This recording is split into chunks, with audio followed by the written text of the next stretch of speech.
Guitar Talk, and my name's Stan Biankowitz, and today we're doing part 2 of minor blues.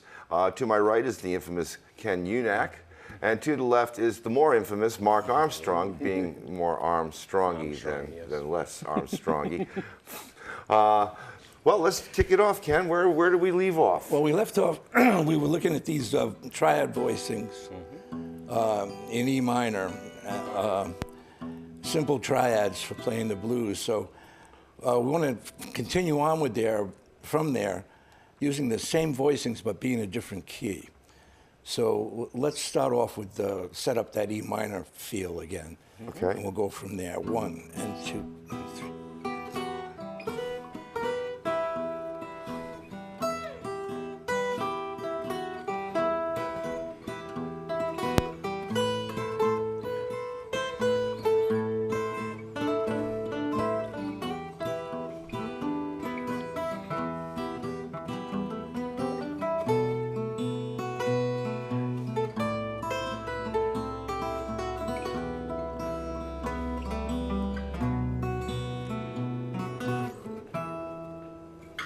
Okay, so that was a little E minor blues, using these simple voices as the comping part of it, the accompaniment.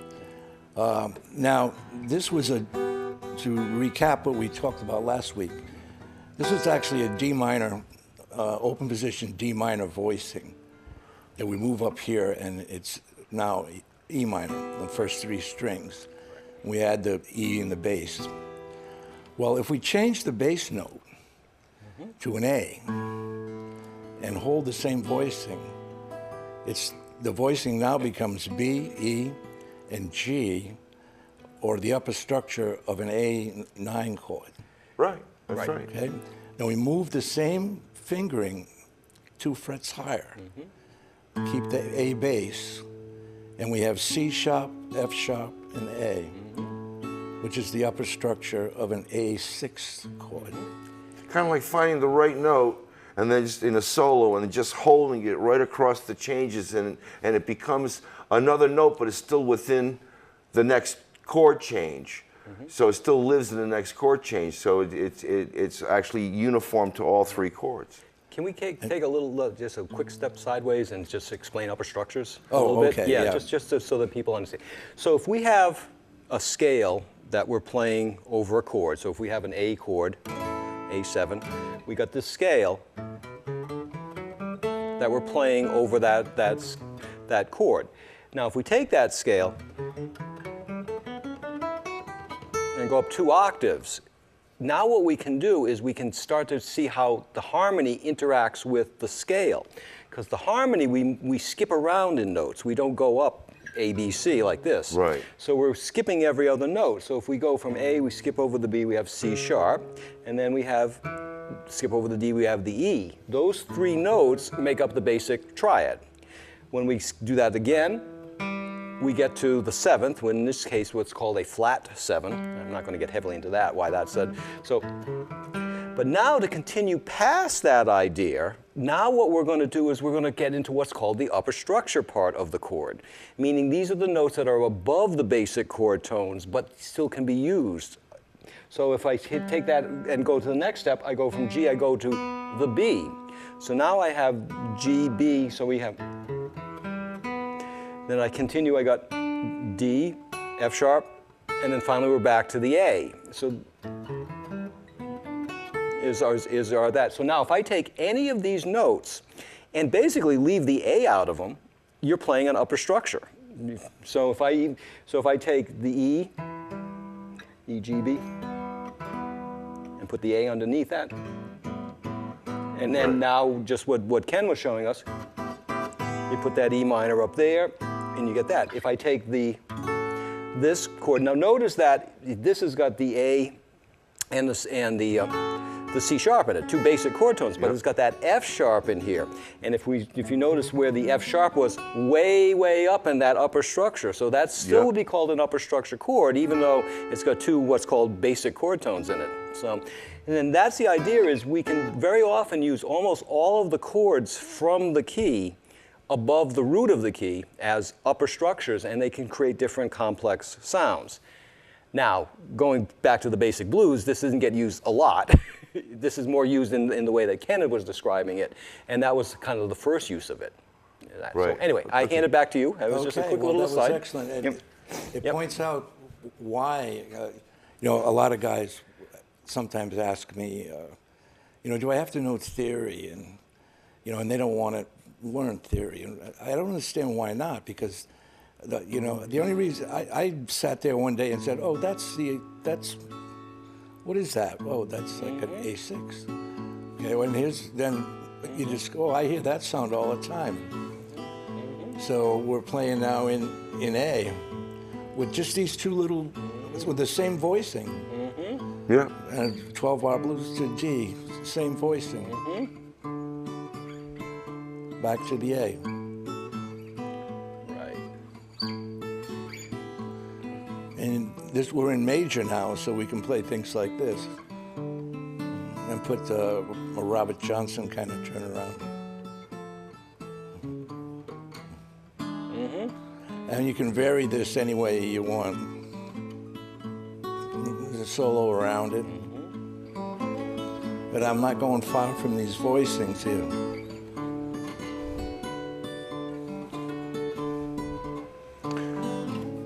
So with the voicings again, they're on the voice that you're using. They're on the high E string, and they're on. They're on the first three strings. Yeah, so the high E and the G string. In this case, the root is on the B string. It's right in the middle of the chord.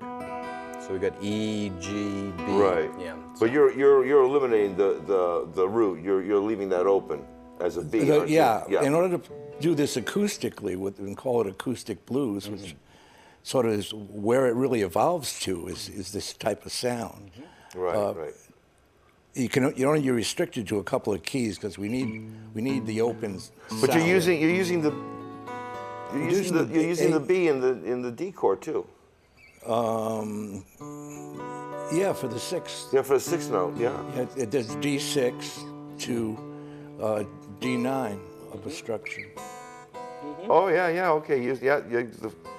Yeah. Oh, cool. Yeah. So by just knowing this little D minor chord that everybody in the world knows, Yeah. you can play that almost that whole blues, or at least the 12-bar blues.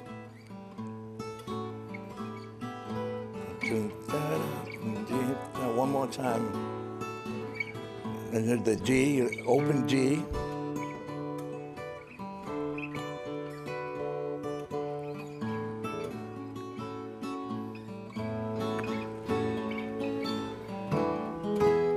Or you can put ninth chords here.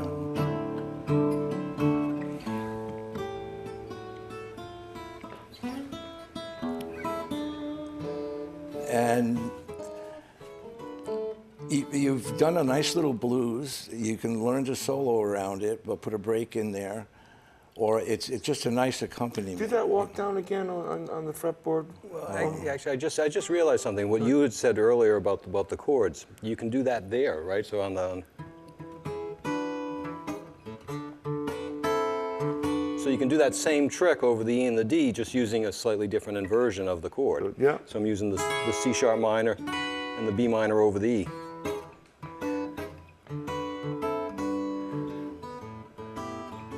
Oh yeah, that sounds nice. Right. Yeah. So you're continuing that with a slightly different voicing. Now do that walk down that you were doing in this key. You get that fretboard. How did it? Nice. Okay. One more time. I'd like to just see that. So you're just using the E and the B string. The E and B string, and it's this right here. Only I don't have the root on top. I do have the root on top, but I just raised it an octave. Right. Yep. Perfect. And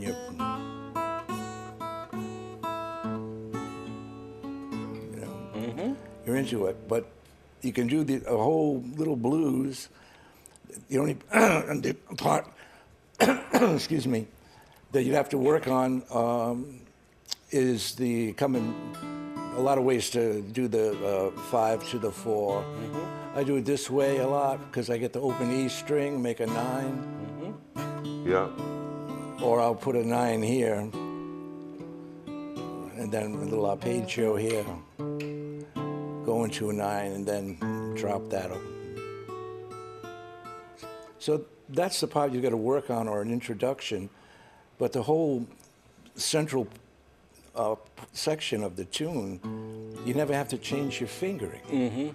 Well, whether you're writing the tune itself and writing the melody on a piano for any song, it's always the turnaround that always seems to be the most difficult aspect to get you back into that resolution coming in, back into the beginning of the song.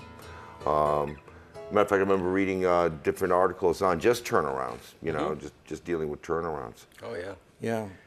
Now, you mentioned the getting back into the song and the turnaround.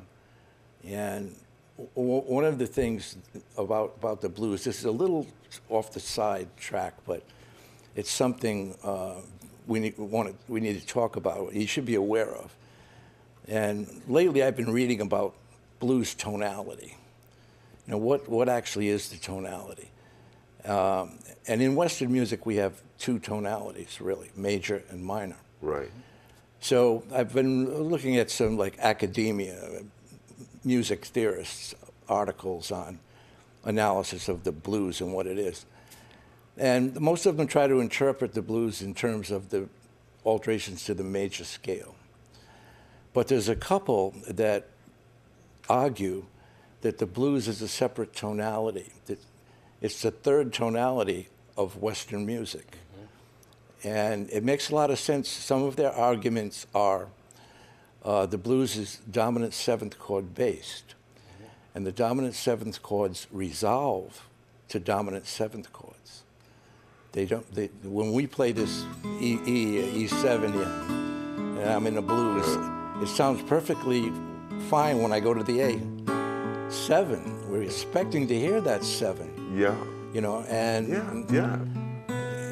B7, that doesn't resolve to an A7, but it sounds perfectly fine here. And then when we ultimately resolve, we end on a 7th chord. So the blues is a tonality, it's not a form. And there's a lot more they argue when they look at the melodic field, the field of melody notes that are put over the top of the blues. But this idea of it being a separate tonality, I really buy into it. Right. You know, because it is completely different than a major. If we're playing in E major, let's see, something major, maybe a C sharp minor, Right. and a F minor Yeah. to a B7. Right. We want to resolve here with a leading tone. Yeah. Yes. And that's what makes things major or minor, basically the resolutions is the leading tone. Even in the minor keys, when we're playing here in E minor, we're in a blues tonality. Yeah. We're not in the tonality where we want to resolve. We don't want to resolve there. We'll come down from the second blues tunes do. They avoid the leading tone in all the melodies. Really? So yeah, you don't hear it. It's like the okay. Allman Brothers. Yeah. All right. Yeah, Yeah. no leading tone. Yeah. So the leading tone's out. Where do things want to resolve? They want to resolve on 7th chords. That was me. Sorry. Okay. And this is where this comes from, this common. Right. Oh, And right, that- right. You see, that completes a blues. This doesn't. No. No, that's not You the know, blues. or if we're Yeah. in C, Right. that's a C major resolution. Right. But you might want to hear something more like Yeah. that. Or,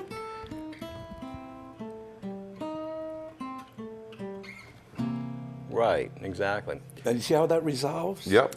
It's a separate tonality. It's So not major and not minor. We learned this in school. It was interesting that dominant chords, there's two main kind of dominant chords, ones that want to resolve and the ones that don't want to resolve. And we call those non-dominant dominants, right? And they were used for the color, which is in the blues.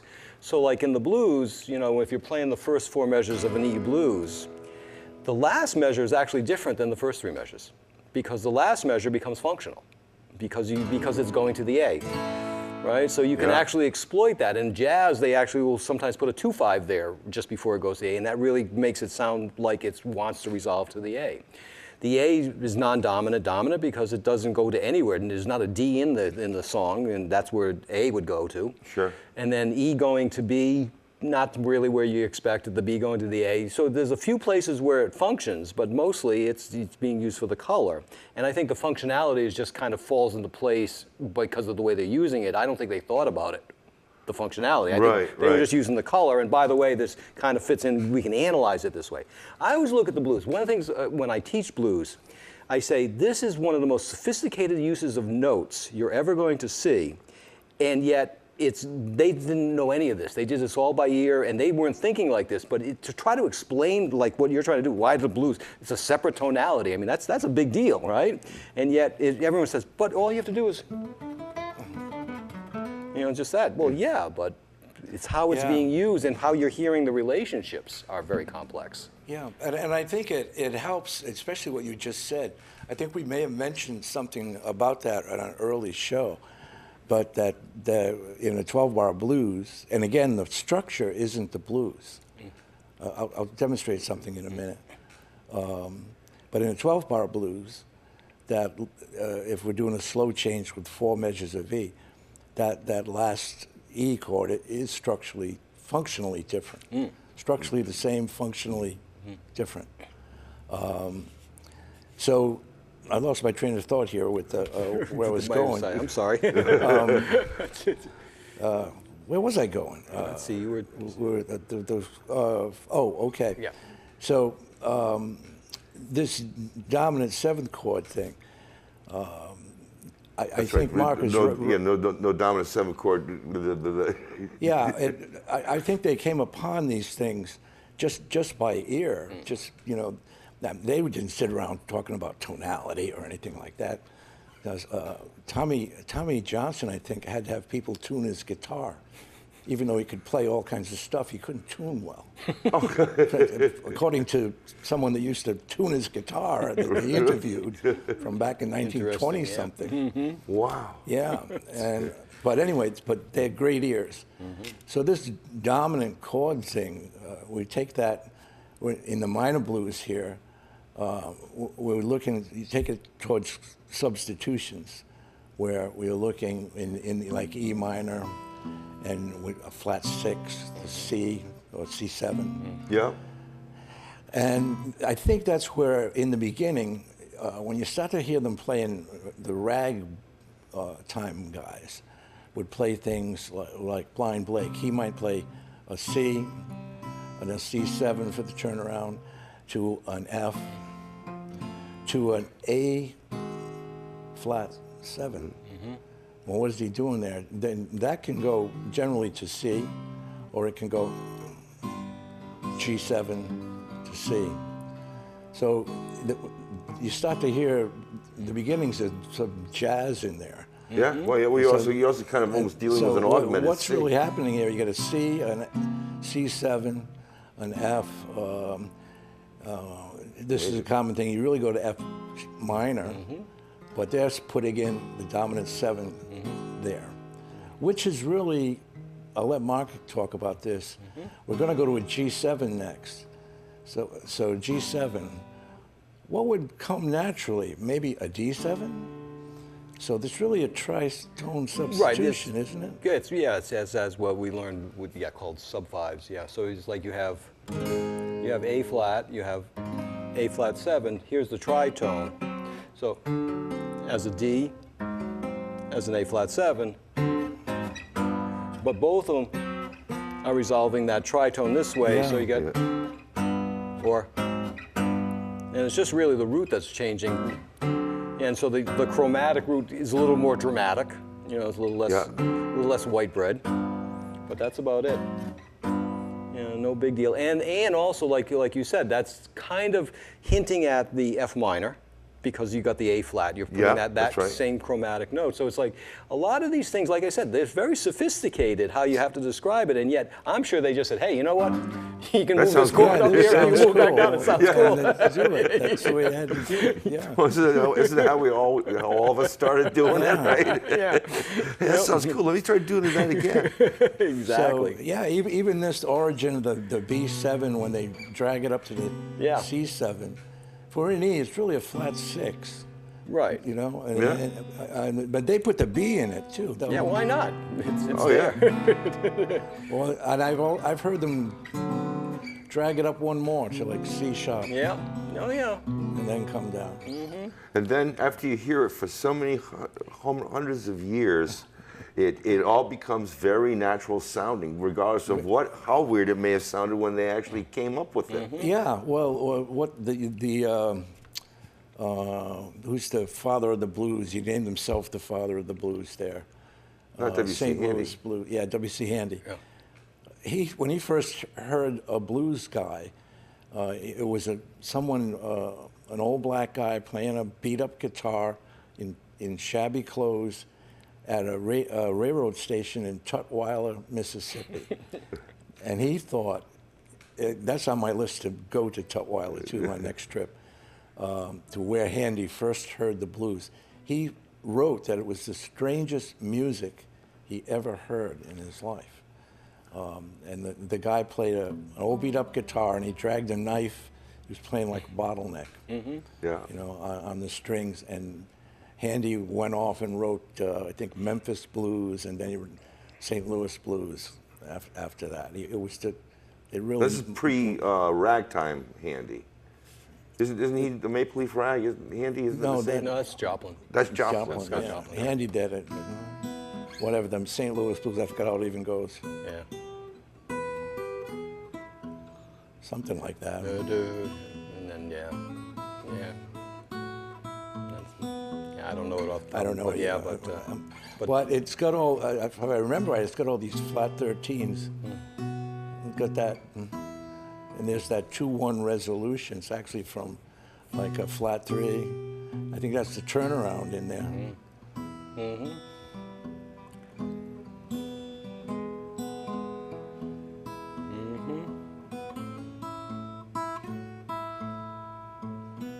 Something like that. Yeah. But Handy wrote that.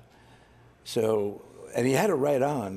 The St. Louis blues, he used all the flat 7s, the flat 3s. I mean, he had wicked ears, apparently. Hearing this guy playing, he goes off and he starts publishing blues pieces. And, but you're right.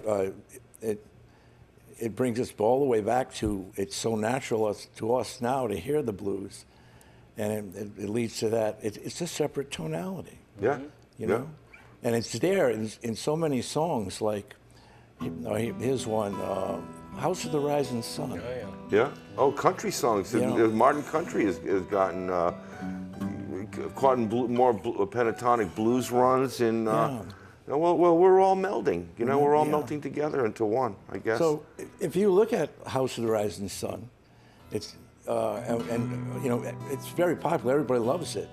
There's an interesting story to go with this, by the way. House of the Rising Sun, I think, was first heard on the Smithsonian recordings that were issued around the late 50s or early 60s when the blues revival came about. Sure. Those are the recordings that all those guys in Greenwich Village. I believe you can YouTube a lot of these Smithsonians. My favorite, by the way, out of the Smithsonian mix was Bucka White playing that resonator guitar. But that's just an aside. Go back to where you were going. Sorry. So anyway, there's a recording on there of this song. It has different changes. I've only heard it once. I think I found it on YouTube, maybe. Yeah. So anyway, the story goes, Dave Van Ronk took it off there, and he wrote the arrangement actually that we're all familiar with. Okay. Now, the story is this. He wrote the arrangement. He changed the chords. It's got an E, and it goes to a G, to an A. We'll analyze this in a second, to a C, back to an E minor, to a B7, another B7, I think, and then back to an E minor. And the second phrase changes very slightly, but the first, it's only at the last 4 bars. So he wrote this, and he put that line in there, that one that we hear the animals play, which we'll get to. So Van Ronk does this tune, makes his own arrangement, and he's doing it. Now he's pals with Dylan at that time. So there's a lot of different versions of this story, but the one I'm going to recount here is Van Ronk's own version from his autobiography, The Mayor of McDougal Street. So he was performing this song in the Village, and Dylan was doing, I don't know if it was his first or second album, might have been the first one that it's on. And Dylan went up to Columbia and had been recording all day, and he came back to the Village. And he goes into this bar that they hung out in. I think it was called the Kettle of Fish. And Dylan says to Van Ronk, he says, oh, by the way, can I record your arrangement of House of the Rising Sun? And Van Ronk says, well, no, because I'm going to record it myself in a couple of weeks. I'm doing an album. And Dylan says, uh-oh. Van Ronk says, what do you mean, uh-oh? And Dylan already recorded it without... Oh, without permission? Yeah. Now, he didn't really need his permission because it was just his arrangement. Yeah. But he used his arrangement. So they had a big argument and were not friends for whatever. They finally got back together. But what happened was Van Ronk refused to do it anymore because everyone was asking him to play that Dylan song. And it was his arrangement. So later on, we're going to need to do some minor blues for the story. He met Dylan, and Dylan says he doesn't do it anymore either because they wanted him to play that Animals song.